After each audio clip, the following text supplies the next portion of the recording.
On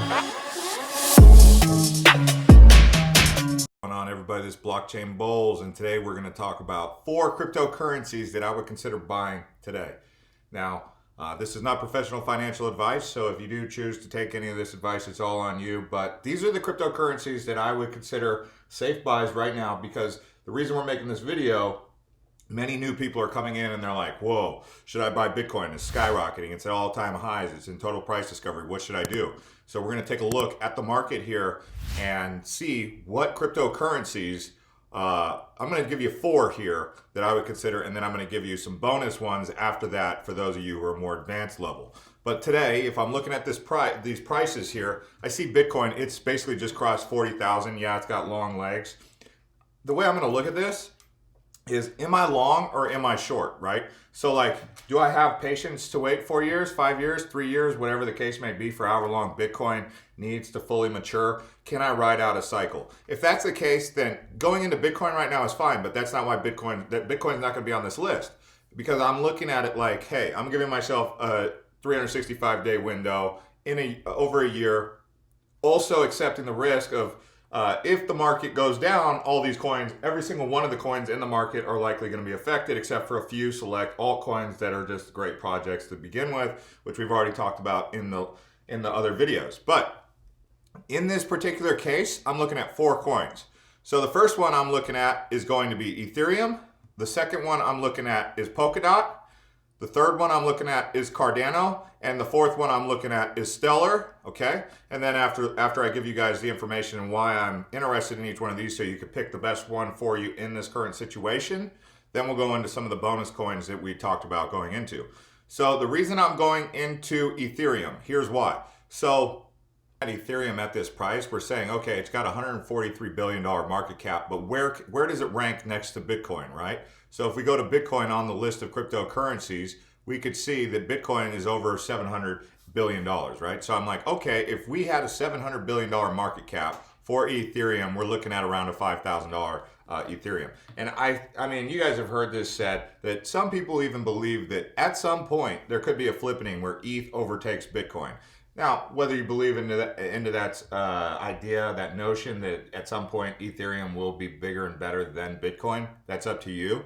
But right now, Bitcoin's the big champion, sitting at a $700 billion market cap. Actually, Bitcoin dominance is at 69%. So I would assume at some point, ETH is going to overtake that. The thing that I don't like about ETH, if I'm being completely honest, is these high miner fees, which are supposedly solving with ETH 2.0. But these gas fees are really something that's turning me off of Ethereum, and I'm kind of going towards some of these other coins. But you guys get the idea. If Ethereum reaches the same market capitalization of Bitcoin, we're looking at over $5,000 Ethereum, and so that would be one case. So I think buying this one is probably a better buy at this point than Bitcoin, but long-term, Bitcoin could end up winning out the race. Now, when we go back to the other cryptocurrencies, I just mentioned Polkadot. So let's take a look at Polkadot, and let's say, okay, so you got Polkadot sitting at an $8 billion market cap, and let's just say it catches Ethereum because it's more scalable, it's got better interoperability, and it's more sustainable. And then so there becomes a flippening that occurs between Ethereum. Some of you guys would be like, well, why did you just recommend Ethereum if you think that Polkadot could overtake it? What I don't really have a problem saying is that why can't both exist at the same time? You have iOS and Android, so I think you could also have Ethereum and Polkadot. And that's kind of where Cardano and Stellar kind of come into the equation too. But when you're looking at these coins, okay, now we should be looking at the fundamentals. Like at the end of the day, you're talking decentralized application developer platforms for all of these cryptocurrencies here, which is basically like iOS and Android, but for the blockchain where people are building these decentralized apps, right?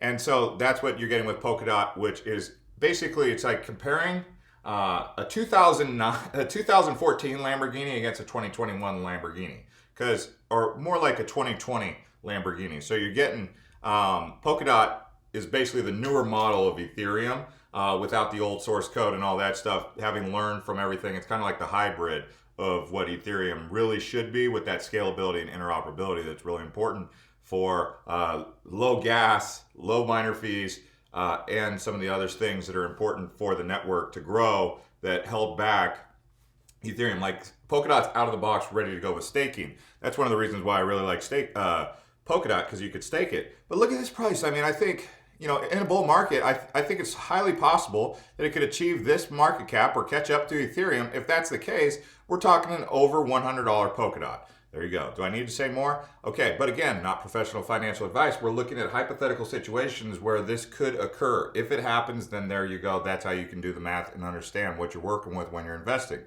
Same thing could be said with Cardano. The thing about Cardano that's kind of holding it back that we don't really like is the fact that it still doesn't have very many projects being built on it because it's still in peer-reviewed research, and people are kind of like, okay, how much longer are you going to keep it in the test net? How much longer are you going to keep the Learjet, the Lambo, in the actual hangar before you actually take it out for a spin and then let people actually use it and drive it, right? That's Cardano.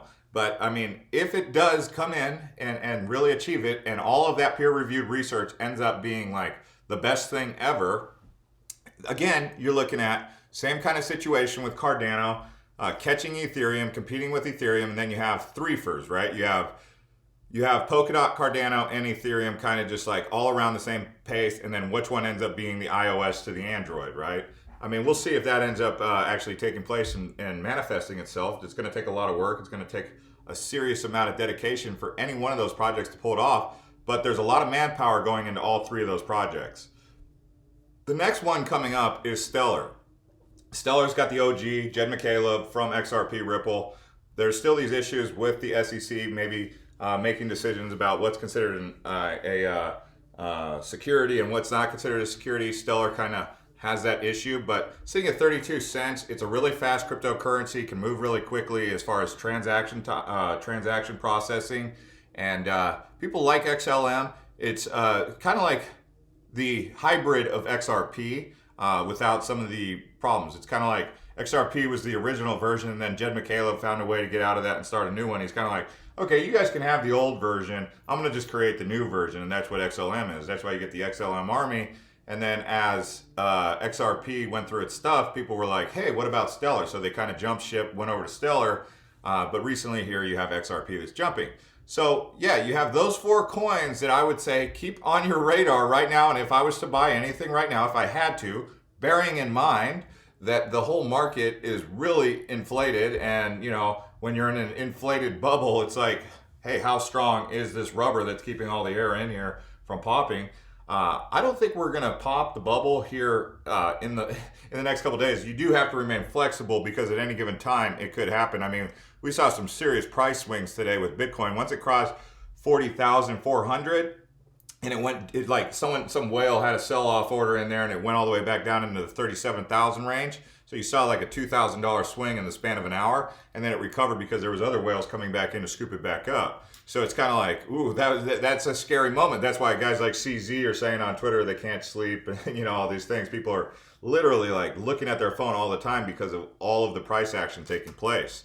It's because you don't know what these whales are thinking or when they're going to call it the top, and if they do call it the top, is that the end of the bull run and then we enter into a bear cycle, or do people keep flooding in because they're like trying to get away from the inflation that's occurring, right?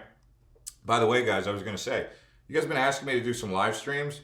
I can do live streams. I'm going to do live streams. I'm working on getting the green screen set up so that it's not just looking at me and my green screen behind me without any sort of graphics. So I'm working on all that right now. If I can't get that, you'll just get regular old conversation where you guys can interact one-on-one, share your thoughts, and we could go back and forth as a community, which would be fun too. But yeah, let me know if you guys are wanting me to go live. I think I'll be eligible to go live as early as tomorrow.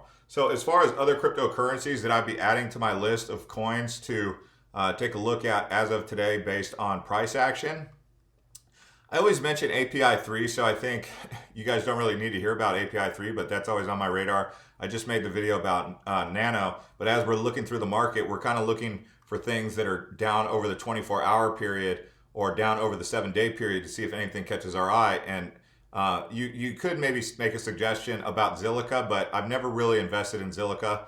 But there could be a suggestion that could be made for that, so maybe you could take a look into that project.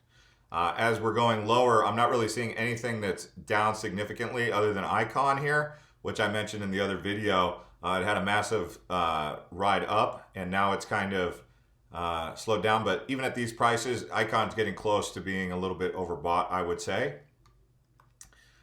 as we keep going deeper into the list. It's interesting to see Verge, because everyone hated Verge and then they love Verge. Verge is one of those coins that once it gets going, it takes off, because it's got that Thor, right? So for those of you from 2017 from Altcoin Buzz, you guys remember back in the day about the Verge situation where Verge kind of just took off from under a penny all the way up to 17 cents. We could see that again, right? You could make a suggestion for Chili's at this price, but I'm not gonna get too deep into Chili's here. But now you start getting into this arena here where you start seeing some of these older projects that have been off the radar for a while. I mean, I'm not really seeing any great buys across the whole market, but I would be looking at the top. Even when you get down here, you get a lot of these older projects. I recently bought Wax, but Wax has not moved for a long time. It's been running sideways, but at some point in time, that NFT stuff, it seems like it's the future. So a project like Wax right now, but you have to be really patient with Wax because it hasn't really moved much. There is one called, let's see here. Let's see, that's the top 200. I didn't really see too much great stuff in there at these prices. I'm not saying it's not great prices, but I mean, a lot of that stuff you would have already had to have bought. Axion, no, see, I'm not looking at that one. That's not the project that I'm looking at. There was some people who've been asking me about Apollo Currency. Apollo Currency, if this thing does ever get legs, I mean, it could move, but yeah, there's a lot of controversy about whether this is even a legit project or if this is just a bit of a little bit of a joke. Is it real or not? And I've talked about some of these low cap coins that, if you're looking for lotto tickets, I need to make that video on low cap lotto tickets. Talked about this one before, Plasma Pay. I mean, this thing is so low right now. I mean, it's just so low. It's like what they're working on seems really interesting if they pull it off, because it's all talk until they pull it off. But a project like Plasma Finance, PPay, I mean, it's so low right now. This could be a interesting lotto ticket. And then you throw in this one. This one I'm a little bit worried is a lame duck, but it's like a Uniswap, but it kind of had a price action bump up from 19 cents to 28, all the way, or 31. So, I mean, it is interesting to trade this one, but as far as investing in the tech, which is what I usually do, is in the fundamentals, but it's still a low cap coin. But like I said, I'll just show you guys what they're working on, since you guys would probably want to know. But look at this. It's like a Uniswap exchange they're building here. But they're still slow to get out of the gates with it. I mean, they've missed deadlines, and sometimes when that happens, it's a little bit of a red flag. But I mean, you pick this up on Uniswap, and if it does pull off what they say they're trying to pull off, this could be a juggernaut. And you getting it at this price, you might be like, dang, this is like totally a lotto ticket. I mean, you put $25, $50 into something like that, or PPay, you could turn that into $500. You take that $500 and fork it into Bitcoin for your store of value, or your Ethereum for store of value, right? Anyways, guys, thanks for watching. Blockchain Bullz right here. Don't forget to subscribe. Keep up with us on Twitter. You can click any of these social media links. We look forward to having you guys around. See y'all.